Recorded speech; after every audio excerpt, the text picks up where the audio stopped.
Are we all just destined to become the AI hive?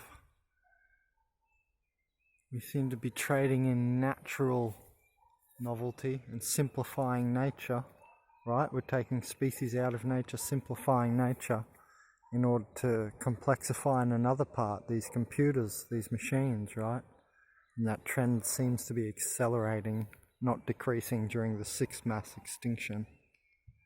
So, is there any hope left in this? I think to at least categorize everything and discover everything before it dies is one good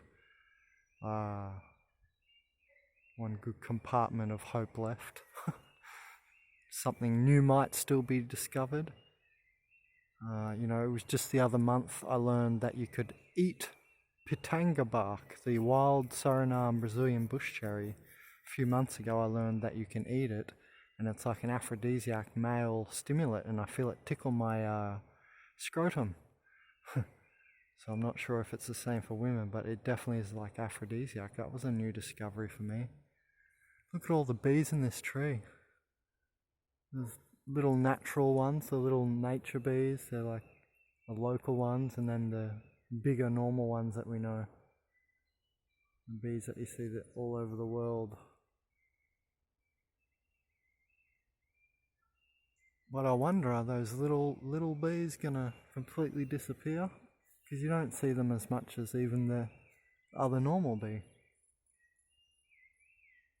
And that's what I mean, as species go, the environment becomes more simple. And then we're going to all, retreat into virtual reality. I mean, it looks more and more these days the way it's going. We're just going to retreat more and more into virtual reality and out of the nature.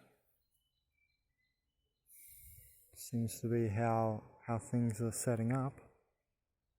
People are already living in virtual realities, and that's an archonic dream. Archons could easily control your mind through mind control mechanisms attached to your head or inside your head. Virtual reality machines that are coming.